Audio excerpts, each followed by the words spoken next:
Hello everyone, कैसे हैं आप सब। स्टार्ट करते हैं आज की मोटिवेशनल स्टोरी, जिसका टाइटल है एक माँ की दुख भरी कहानी। रात के 12 बज चुके थे।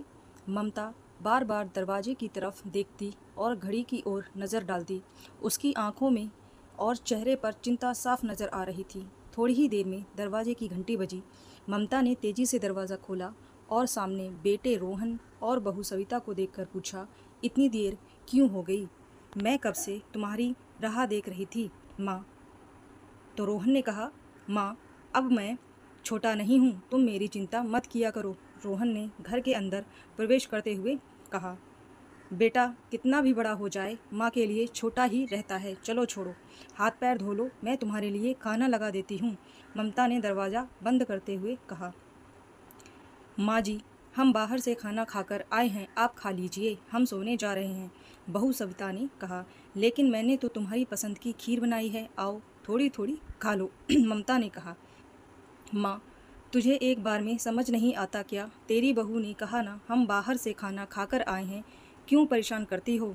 जा तू खीर खा ले और सो जा, हमें भी शांति से सोने दे। सविता ने कहा, ममता अकेले कैसे खीर खा सकती थी और बिना खाए नींद कैसे आ सकती थी? बेटे के इंतज़ार में उसने भी कुछ नहीं खाया था। वह किचन में गई, एक गिलास पानी पिया और अपने कमरे में चली गई।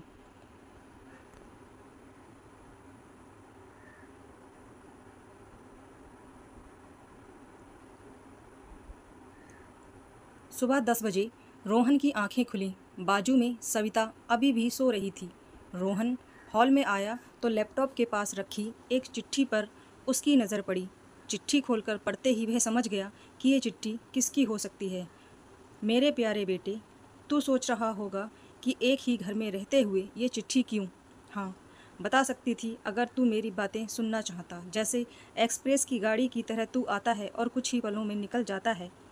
खैर, कल तुम्हारा जन्मदिन था, इसलिए मैंने खीर बनाई थी। सोचा कम से कम आज के दिन साथ में बैठकर खाना खाएंगे। मगर मैं ये कह गई थी कि मेरा बेटा बड़ा हो चुका है। तू अपने दोस्तों के साथ पार्टी करके खाना खाकर आया। चलो, मुझे खुशी हुई।